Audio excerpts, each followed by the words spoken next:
The shadow in the warehouse. I had been working as a night security guard at the warehouse for a few months. The job seemed easy enough. Walk around, check the security cameras, and make sure nothing suspicious was happening. The warehouse was massive, filled with endless rows of boxes stacked high on metal shelves.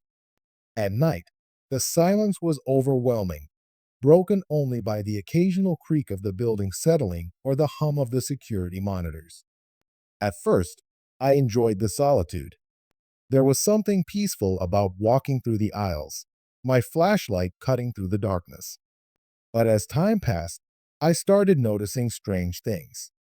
Small things at first, boxes slightly out of place, noises I couldn't quite explain, and a feeling deep in my gut that I wasn't alone. One night, around 2 a.m., I sat in the security office, sipping coffee and watching the monitors. Most nights were uneventful, but that night, something caught my eye. In the farthest corner of the warehouse, where the lights barely reached, a shadow moved. At first, I thought it was just a trick of the light, maybe a reflection or a flicker from a faulty bulb. But then I saw it again, a tall, dark figure slipping between the shelves. My heart started pounding. I leaned closer to the screen, trying to see it more clearly. The figure wasn't walking like a normal person. It seemed to glide, its shape shifting slightly as it moved. My hands felt cold, but I told myself it was probably nothing. Maybe a trick of the cameras. Maybe I was just tired. Still, I couldn't ignore it. I grabbed my flashlight and stepped out of the office. The air felt colder than usual as I walked down the aisles. The warehouse was dimly lit, with only a few overhead lights flickering above. I reached the area where I had seen the shadow and shined my flashlight around. Nothing, just stacks of boxes and metal shelves. I took a deep breath, feeling silly for being scared. But as I turned to leave, I heard it, a faint whisper behind me. My body froze. The whisper was soft, almost like a breath against my ear. My skin prickled. I spun around, my flashlight shaking slightly in my hand. No one was there. I swallowed hard, telling myself it was just my imagination. Maybe the wind from the air vents, or a loose box shifting. But then, right in front of me, a box from the top shelf fell. It crashed onto the floor, missing me by inches. The sound echoed through the warehouse. My heart nearly jumped out of my chest. I didn't wait to see what else might happen. I turned and ran back to the security office, slamming the door behind me. My hands shook as I rewound the camera footage, needing to see what had happened. As the video played back, I felt my stomach drop. Just before the box fell, the shadowy figure was there, standing completely still, as if watching me. And then it moved, but not like a person. It drifted, almost floating. It had no clear features, just a dark shape with glowing eyes. And then, as the box fell, it vanished. I felt cold all over. My first instinct was to call my supervisor. I grabbed the phone and dialed his number. He answered groggily, clearly annoyed. When I told him what happened, he chuckled. "Old buildings make noises," he said. "You're probably just tired. Get some coffee and relax." I wanted to argue, but what could I say? That a shadow with glowing eyes was haunting the warehouse? He wouldn't believe me. Maybe I didn't even believe myself. I spent the rest of the shift on edge, jumping at every little sound. But nothing else happened that night. Still, I couldn't shake the feeling that I was being watched. The next few nights were quiet. I convinced myself it had all been my imagination. But deep down, I knew something wasn't right. And then, a week later, it happened again. I was making my rounds when I heard footsteps, slow, deliberate steps echoing through the aisles. My heart pounded as I shined my flashlight around. "Hello?" I called out. No response. I moved cautiously, following the sound. The footsteps led me toward the back of the warehouse, the darkest part where the lights barely reached. The air felt thick, heavy, like I was walking through a fog I couldn't see. And then I saw it. The shadow stood at the end of the aisle, taller than before. Its glowing eyes locked onto me. It didn't move, didn't make a sound, but I could feel it watching, waiting. Every instinct in my body screamed at me to run, but I couldn't move. My legs felt rooted to the floor. My breath came in short gasps. And then the figure started gliding toward me. I finally broke free from my paralysis and stumbled back. My flashlight flickered. I turned and ran, my footsteps pounding against the concrete floor. I didn't stop until I was back in the security office.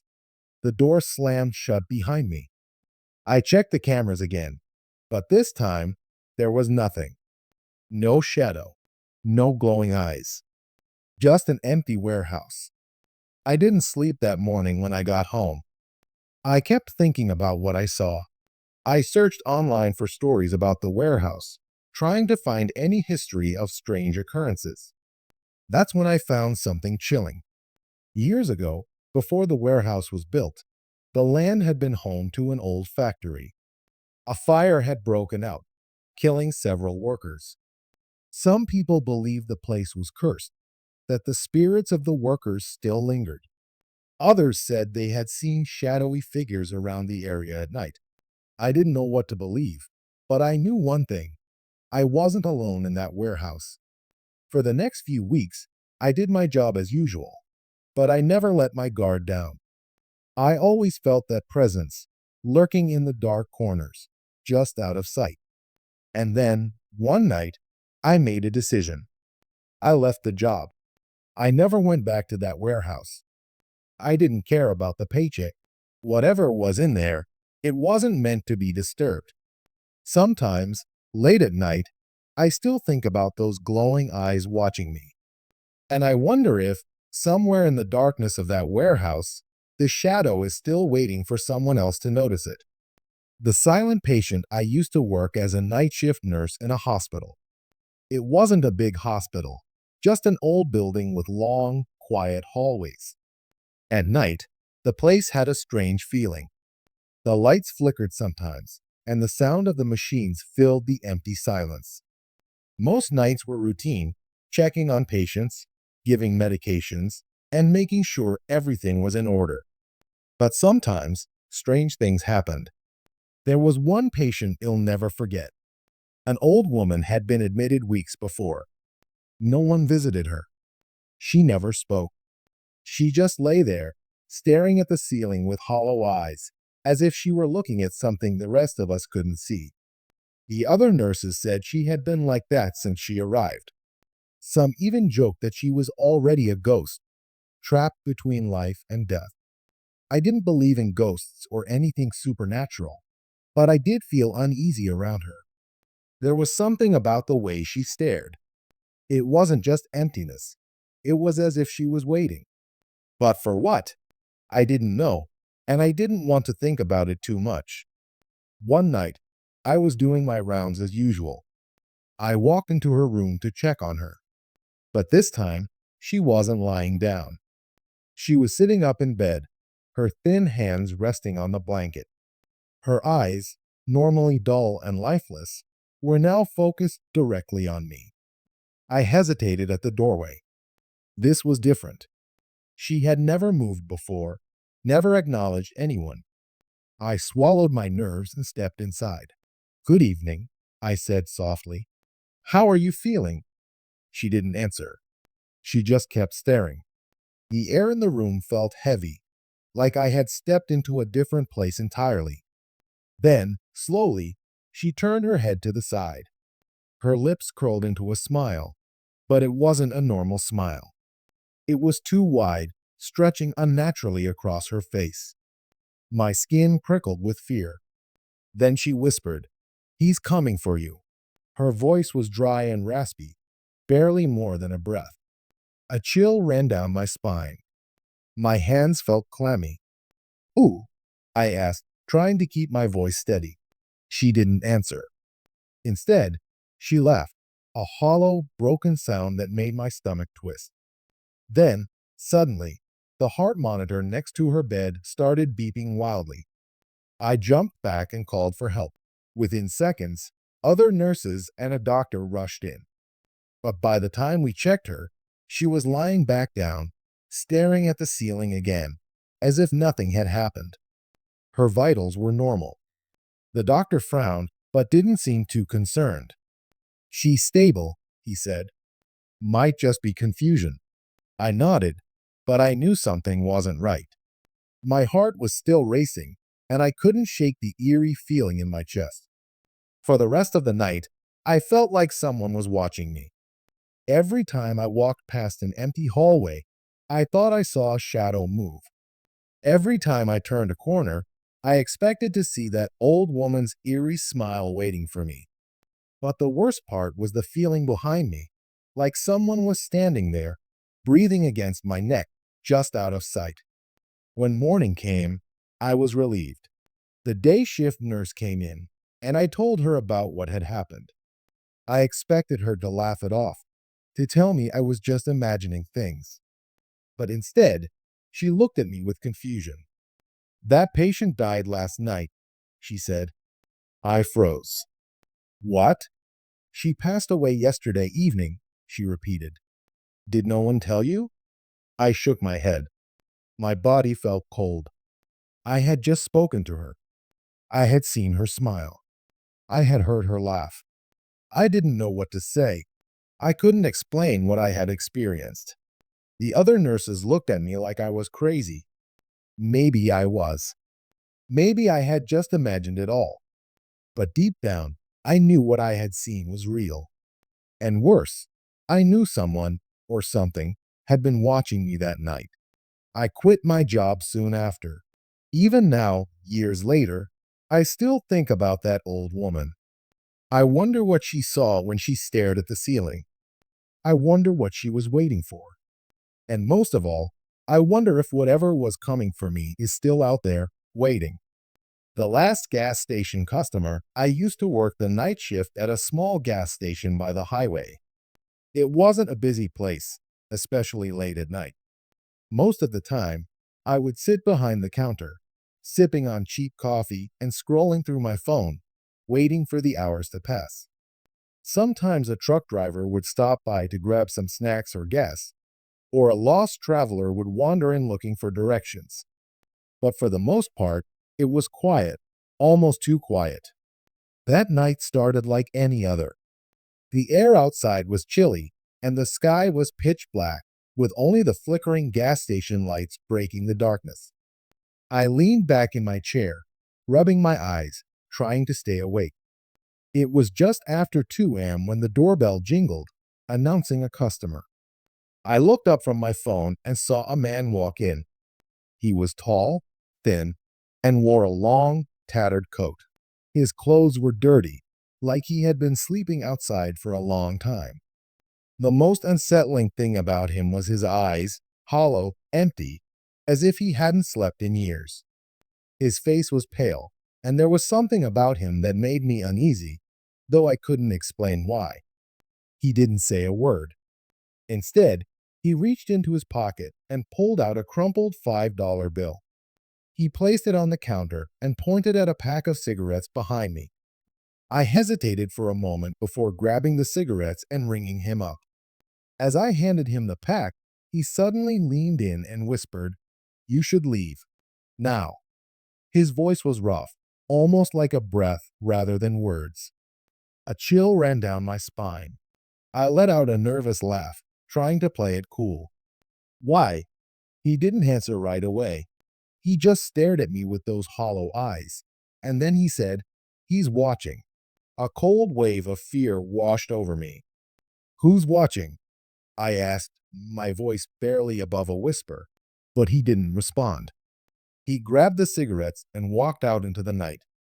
I watched him leave, feeling a strange mix of curiosity and fear. Something about him didn't feel right.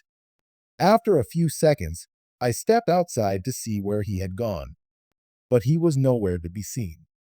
There was no car, no footprints on the ground, just an empty parking lot and the dark highway stretching out into the distance.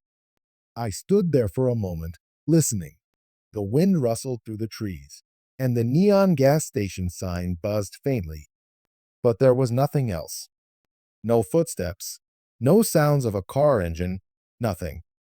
It was as if the man had vanished into thin air. I shook my head, telling myself I was imagining things. Maybe he had a car parked further away, or maybe he had just walked off into the woods. Either way, I tried to push the encounter out of my mind and went back inside. But the feeling didn't go away. As I sat behind the counter, I kept glancing at the window, expecting to see someone or something standing outside. Every time I looked, I thought I saw movement near the gas pumps, a shadow shifting, a tall figure standing just out of the reach of the dim light. My heart pounded in my chest. I told myself it was just my imagination, just my tired mind playing tricks on me. But no matter how many times I told myself that, the fear wouldn't leave. At one point, I got up and locked the door. I had never felt the need to lock it before, but that night, I couldn't shake the feeling that something was outside, watching, waiting. I spent the rest of my shift on edge, jumping at every sound. The wind howling through the trees, the faint creaking of the building settling, everything made me uneasy. By the time my shift ended, I was exhausted, but relieved to finally leave. The next morning, when my manager came in, I told him about the strange man. He frowned, clearly concerned, and decided to check the security cameras. What we saw made my blood run cold. The footage showed me standing at the counter, talking, but there was no one else there. The man, the one with the hollow eyes, the crumpled bill, the whispered warning, he wasn't on the footage. It was just me, standing alone, looking afraid, speaking to nothing. I felt sick. I knew what I had seen. I knew I had spoken to someone. But the cameras showed nothing. I quit a week later. I couldn't stay there anymore. Even now, years later, I still think about that night. About the man who warned me. About the shadow near the gas pumps. And about the feeling that, even now, I'm still being watched. The call from the dead, I worked in a small 24-hour call center. It wasn't a big place, just a quiet office with a few desks, phones, and computers. At night, only two people worked there, me and one other coworker. Our job was simple: answer calls, help customers, and log any issues. Most nights were slow, and we spent hours just sitting in silence, waiting for the phone to ring. One particular night, it was unusually quiet. The kind of quiet that makes you feel uneasy, like something is about to happen. My coworker, James, was sipping his coffee and scrolling through his phone. I was doing the same, trying to keep myself awake. Then, my phone rang. The sudden sound made me jump a little. I looked at the screen. It showed unknown number. That wasn't uncommon. We often received calls from people using private numbers. I took a deep breath and answered. "Hello, this is customer service. How can I help you?" At first, there was no response. Just static. The kind of white noise you hear when the signal is bad. "Hello?" I repeated, feeling a little irritated. Then, a whisper. "Help me." I froze. The voice was weak, almost like a breath, but I heard it clearly. "Who is this?" I asked, my voice a little shaky now. The static faded slightly, and the voice became clearer. When I heard it, my heart stopped. It was familiar. Too familiar. It was my friend's voice. The same friend who had died 3 months ago. "Please, help me. It's so cold here," she said. A chill ran down my spine. I gripped the phone tightly, my mind racing. This had to be some kind of sick joke. "Who is this?" I demanded, my voice louder now. Silence. Then, A long, shaky breath. It's me. Please. I don't know where I am. I'm scared. I slammed the phone down, my hands trembling. My heart was pounding so loudly I could hear it in my ears. James looked up from his phone. Hey, you okay? You look like you just saw a ghost. I opened my mouth to speak, but before I could say anything, his phone rang. We both stared at it. The screen showed unknown number. James hesitated, then slowly picked up the call. Hello? At first, there was silence. Then, laughter. Not normal laughter. This was high-pitched, unnatural, almost like a distorted recording of someone laughing. It sent shivers down my spine. James' face turned pale. He hung up quickly and looked at me, his hand shaking slightly. What the hell was that? I shook my head. I don't know.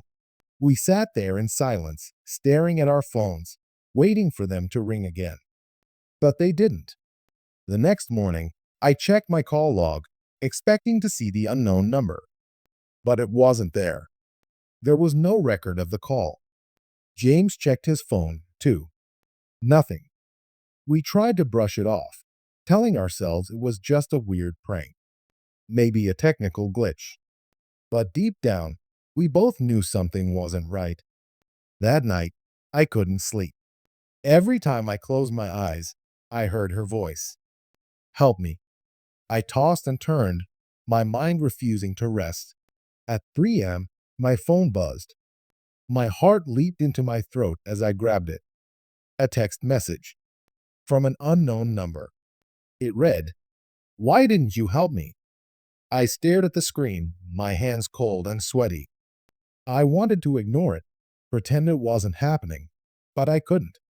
My fingers trembled as I typed a reply. Who is this? No response. I waited, staring at my phone, my breath shaky. Minutes passed. Then another message popped up. You forgot me. I dropped my phone. It landed on my bed, the screen still glowing in the darkness. I didn't dare pick it up again. I just sat there, frozen, my mind racing. The next morning, I told James everything. He listened carefully, his face serious. We need to find out where those calls came from, he said. Maybe it's a hacker or something. I nodded, though I wasn't sure I believed that. We spoke to our supervisor, asking if the company's phone system could track unknown numbers. He gave us a strange look and shook his head. There were no incoming calls from unknown numbers last night, he said. Nothing out of the ordinary in the call logs. James and I exchanged uneasy glances. That night, we decided to stay late at the office, just to see if the calls would come again. We sat in silence, staring at our phones, waiting. Nothing happened for hours. Then, at exactly 2:33 a.m., my phone rang. Unknown number. I hesitated, then answered. This time, there was no static, just breathing. Slow, ragged breathing. Hello? I whispered. A long pause. Then, my friend's voice, clear as day. You left me. Tears filled my eyes. I didn't, I stammered. You're gone. This isn't real. Silence. Then, the breathing got heavier, faster. James' phone rang. He looked at me with wide eyes before picking up. More laughter. Twisted, distorted, echoing through the small office. I couldn't take it anymore. I hung up and turned off my phone. James did the same. We left the office without saying a word. That was the last time I worked the night shift. I quit the job the next day, but the calls didn't stop. Every few weeks, it'd get a message from an unknown number. Short messages. Still cold. Still waiting. Don't forget me. I changed my number. The messages stopped. For a while. Then, one night, James called me. His voice was shaking. They found her phone, he whispered. The one she had when she When she died. My stomach twisted. Where? He hesitated. Then, in a voice barely above a whisper, he said, "They found it in her coffin." The ghost in the hotel. I never believed in ghosts. At least, not until that night. I worked the night shift at a hotel's front desk. It wasn't a fancy hotel, just an old place with a long history. The building had been around since the 1800s, and over the years, guests had reported strange things. Some said they heard whispers when no one was there. Others claimed they saw shadows moving in the halls. There were even rumors about a ghostly figure appearing in certain rooms. But I always thought it was just stories, until I experienced it myself. The hotel's history. The hotel had been many things over the years. It was first built as a grand inn for travelers, then turned into a hospital during a war. Later, it became a boarding house before finally becoming the hotel it was today. The owners tried to renovate it a few times, but the old structure made it difficult. The walls still creaked at night, and the floors were uneven in some places. The dim lighting and antique furniture gave it a spooky feel, especially during my night shifts when the lobby was empty and silent. Guests often asked about the hotel's ghost stories. Some were excited by the idea, while others seemed uneasy. The most famous ghost story was about room 308. People said it was haunted by a woman who had stayed there decades ago. Some claimed she was a guest who never checked out, while others said she had died in the room under mysterious circumstances. No one knew the real story, but one thing was certain: many guests refused to stay in that room. A normal night. At first, it was a quiet night, just like any other. I sat at the front desk, scrolling through my phone and sipping on coffee. There were only a few guests in the hotel that night, and most had already gone to bed. The security cameras showed empty hallways, and everything seemed normal. At around 3 a.m., the elevator dinged. I looked up, expecting someone to step out, but no one did.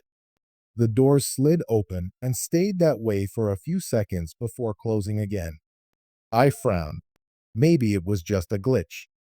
The elevator was old, after all. I went back to my phone, but then the hotel phone rang.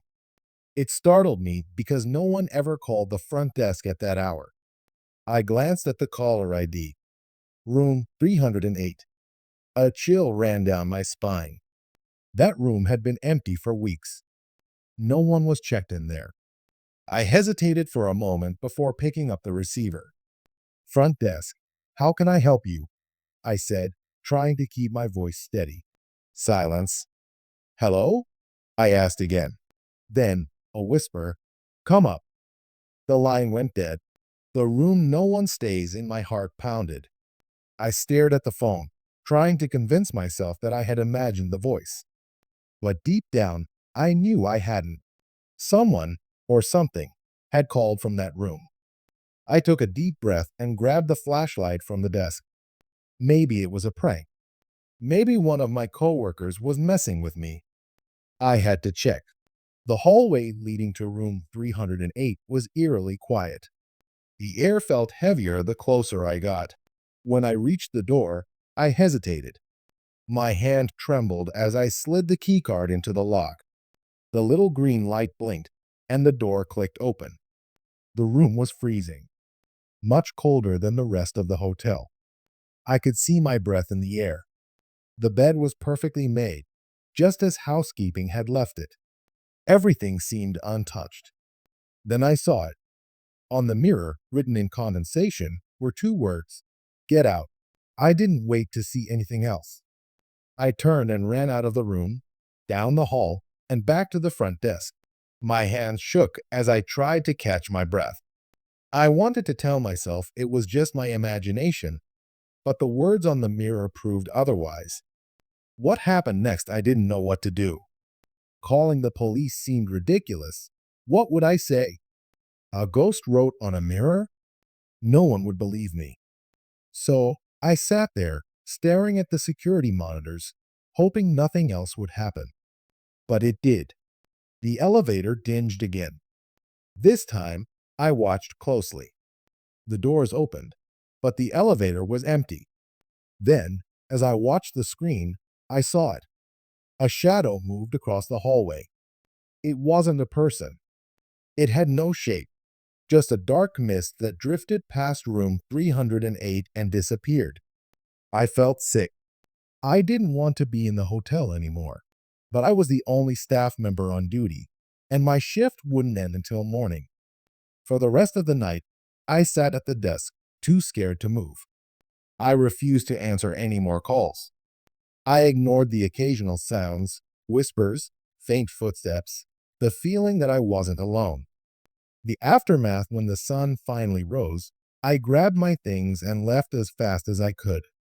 I told my manager about what happened, expecting him to laugh.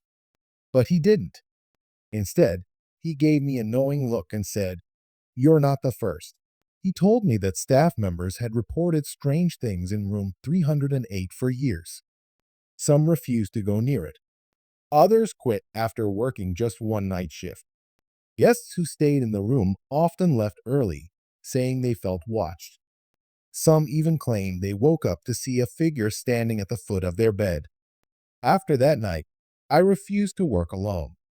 I never stayed past midnight, and I avoided the third floor whenever I could. Eventually, I quit the job. The experience haunted me for months. Even now, I still have nightmares about that whisper on the phone and the words on the mirror. I don't know what's in room 308, and I don't want to know. But one thing is certain, some ghosts never leave.